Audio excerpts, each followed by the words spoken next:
ओम नमः शिवाय।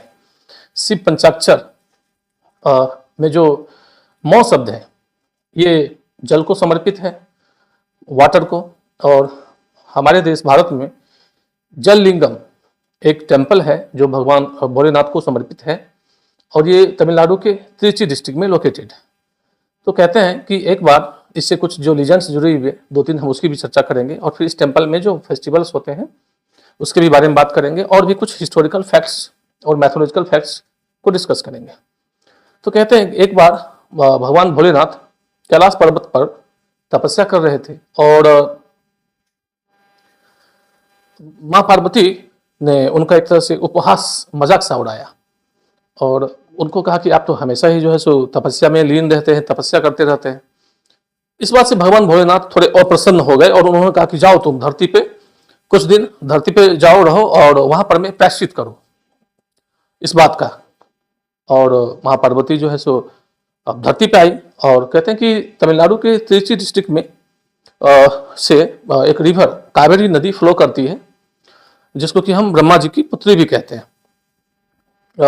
और ये जो कावेरी नदी है इसके किनारे में एक जामुन का एक पेड़ था, जम्बू पेड़, और उस पेड़ के नीचे माता पार्वती आके बैठ गई और कावेरी नदी का जो पानी है उससे उन्होंने एक जल लिंगम बनाया। कावेरी को तमिलनाडु में पोन्नी भी कहा जाता है और उस जल लिंगम की उन्होंने पूजा पाठ पूजा आराधना शुरू की और भगवान भोलेनाथ इससे प्रसन्न हो गए। उन्होंने आकर के माँ पार्वती को दर्शन दिया और उनको शिव ज्ञान की शिक्षा दी। अब यहाँ से एक और इंटरेस्टिंग लीजेंड जुड़ा हुआ है। कहते हैं कि भगवान शंकर के दो गण थे, गण उनके जो जितने भी गण हैं उन सबका जो देवता है वो गणपति हैं, भगवान विनायक, भगवान गणेश। तो भगवान भोलेनाथ के दो गण, जो एक का नाम था माल्यवान और दूसरे का नाम था पुष्पानुता। तो कहते हैं दोनों आपस में हमेशा झगड़ते रहते थे। तो एक बार माल्यवान ने पुष्पानुता को एक श्राप दे दिया, कर्ज दे दिया कि जाओ और तुम जो है हाथी बन जाओ। तो पुष्पानुता ने भी माल्यवान को श्राप दे दिया कि तुम जाओ और धरती पर में मकड़ी स्पाइडर बन के घूमो। अब ये दोनों आ गए धरती पे और धरती पे कहा तो तिरुचिरापल्ली डिस्ट्रिक्ट में। और यहां पर में आकर के दोनों जो है भगवान भोलेनाथ अभी भी उनके मन में बसे हुए हैं। उन दोनों ने अलग अलग ढंग से भगवान भोलेनाथ की पूजा उपासना शुरू की। कहते हैं कि जो हाथी है वो क्या करता था कि डेली पानी सूर में भर करके जो शिवलिंग माँ अखिल आनंदेश्वरी माँ पार्वती ने जो जल लिंगम बनाया था उस जल लिंगम पर में डेली वो उसको जलाभिषेक करता था हाथी, उसकी साफ सफाई पानी से। और जो मकड़ी है वो क्या करता था कि शिवलिंग के ऊपर में, जल लिंगम के ऊपर में एक मकड़ी का जाला तैयार कर देता था जिससे कि पेड़ों की पत्तियां जो सूख जाती है या सड़ जाती है वो ना गिरे या सनलाइट डायरेक्ट जल लिंगम पर ना पड़े। इस वजह से वो एक स्पाइडर वेब, कॉफ वेब तैयार करती थी मकड़ी। और हाथी जब भी आता था और देखता था कि शिवलिंग जल लिंगम के ऊपर में उस मकड़ी के जाले को, तो मकड़ी के जाला को गुस्से में आकर के तोड़ देता था और मकड़ी पुनः आकर के उसको वापस बना लेती थी। इस तरह से कई बरस जो है ऐसे ही चलता रहा। एक बार हुआ ये कि मकड़ी को गुस्सा आ गया और मकड़ी ने क्या किया कि हाथी के सूर में घुस गया और इससे हाथी की मृत्यु हो गई। अब दोनों तो कर रहे थे भगवान शिव के लिए कि ये मेरे आराध्य है, उनको तो पता आपस में एक दूसरे के बारे में तो नहीं पता था, लेकिन ये उनके मन में था कि हम तो भगवान भोलेनाथ की तपस्या कर रहे हैं, सब अलग अलग।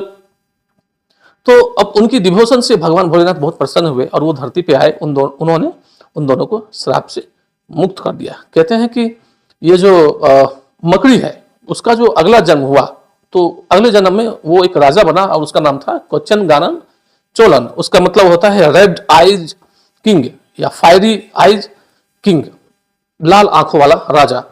और उसको जो अपनी शत्रुता है, जो एनिमिटी है पुराने जन्म की, जो हाथी से जो उसकी शत्रुता थी, ये उसको याद था। इसीलिए कहते हैं कि जो जम्बू केशवार टेम्पल है उसमें उसके सेंक्टम और सेंक्टोरम में एंट्री करने से पहले जो गोपुरम होता है, जो एंट्री गेट होता है, मेन एंट्री गेट, उस एंट्री गेट को उन्होंने इतना छोटा बना दिया, उनके दिमाग में हाथी था कि एक छोटा से छोटा हाथी भी उसके अंदर में प्रवेश ना कर पाए। इसीलिए जो एंट्रेंस है गोपुरम की वो 4 फीट के लगभग और 2.5 फीट के आसपास उसकी जो है सो चौड़ाई है। अब यहां से जो है सो 2-3 नामों के बारे में हम चर्चा करेंगे, जैसे कि तिरुवनई कोइल या तिरुवनई कावल, इस पूरे एरिया को कहा जाता है। कावेरी नदी में जो एक आइलैंड है श्रीरंगम आइलैंड, ये भी भगवान विष्णु के नाम पे जो है सो है श्रीरंगम। तो इस श्रीरंगम आइलैंड पे बसा हुआ है ये तिरुवनई कावल, त्रिची डिस्ट्रिक्ट में।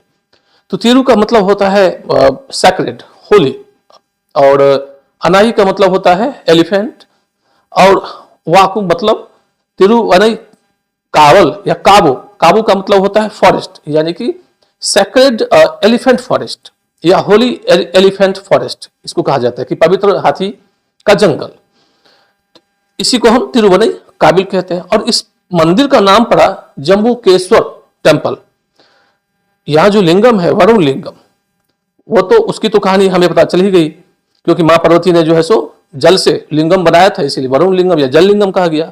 अब चूंकि जिस पेड़ के नीचे जो जामुन का पेड़ है, जिसको कि जावा प्लम भी हम कहते हैं, मलाबार प्लम भी कहते हैं या ब्लैक प्लम भी कहते हैं, इसके नीचे बैठ करके वो तपस्या कर रही थी, जल लिंगम की पूजा आराधना कर रही थी। इसीलिए भगवान शंकर जब प्रकट हुए उनको दर्शन देने के लिए, तो जम्बू पेड़ के राजा के रूप में वो प्रकट हुए। इसीलिए हम जम्बूकेश्वर या जो जम्बू का ईश्वर है, जो जामुन पेड़ का ईश्वर है, Lord of black plum tree, तो इसलिए जम्बूकेश्वर टेम्पल इसको कहते हैं, जो कि वरुण लिंगम, जहां पे वरुण लिंगम सिचुएटेड है टेम्पल के सेंक्टम सेंक्टोरम में, गर्भगृह में। अब इस टेम्पल की जो महिमा है वो 6th सेंचुरी से लेकर के 9th सेंचुरी 300 सालों में तमिलनाडु में 63 नयनार भक्ति कवि, जो कि ऐसे कवि थे जो कि भगवान शंकर की आराधना में, उनकी स्तुति में घूम घूम करके सुंदर सुंदर गीत गाया करते थे। उन्होंने कई सारे गीतों की रचना की है। तो इसको हम कहते हैं तेवारम। तेवारम का मतलब होता है माला, गानों की माला या गीत की माला, डिवाइन जो सॉन्ग्स है उसकी जो एक सीरीज उन्होंने तैयार की। तो इसको हम तेवारम स्थल भी कहते हैं। ये दूसरा पंचभूत स्थलम में दूसरा स्थलम है, जो कि मौ को समर्पित है। इसके अलावा इसकी चर्चा जो है पदल पित्र स्थानम, जो है 276 शिवा टेम्पल्स जो भगवान शिव से जुड़ा हुआ है, उस सबको हम पदल पित्रम स्थानम कहते हैं। कहते हैं कि इस मंदिर में मां पार्वती अखिल आनंदेश्वरी के रूप में विराजमान है। शुरू में जब माता के टेम्पल, माता की जब भगवान भोलेनाथ के साथ साथ जब माता की वहां पे प्रतिष्ठा हुई, उनकी मूर्ति की, तो कहते हैं कि उस समय वो बहुत ही उग्र काल या उग्र स्वभाव की थी, अपने उग्र रूप में वहां पे मौजूद थी। तो एक बार जो आदि शंकराचार्य जी हैं, जब वो पृथ्वी भ्रमण कर रहे थे या भारत का जब भ्रमण कर रहे थे, तो अपने दिग्विजय में वो तमिलनाडु के कांची तिरुचिरापल्ली डिस्ट्रिक्ट पहुंचे। और जब उन्होंने एक कहानी सुनी वहां पर में लोकल, कि जब भी कोई पुजारी मंदिर का जब कपाट खोलता है तो मां के क्रोध की वजह से जो है सो वो भस्म हो जाता है। तो इस वजह से कोई पुजारी जो है सो उसको खोलना नहीं चाहता है मंदिर के पट को। तो आदिगुरु शंकराचार्य जी ने क्या किया कि मंदिर के ठीक सामने में एक भगवान गणेश की एक प्रतिमा उन्होंने स्थापित कर दी, कि अब मां पार्वती जब भी कपाट खोला जाएगा मां पार्वती का, तो सबसे पहले जो उनकी नजर है वो पड़ेगी अपने पुत्र गणेश पर में, तो उनका क्रोध शांत हो जाएगा। और हुआ भी ऐसा ही। कहते हैं कि उनका क्रोध काफी शांत हो गया, लेकिन आदिगुरु फिर भी संतुष्ट नहीं थे। तो उन्होंने एक काम और किया कि 2 श्री चक्र, जो श्री चक्र होता है वो बहुत ही इंपॉर्टेंट होता है, कभी हम इस पे जल्दी ही हम इस पे एक और वीडियो बनाएंगे। और श्री चक्र जो है so is consider to be the abode of Tripura Sundari. उसके सेंट्रल पोर्शन में जो एक बिंदु है वही मां त्रिपुरा सुंदरी का जो है सो आवास माना जाता है, यानी कि पूरे ब्रह्मांड की देवी।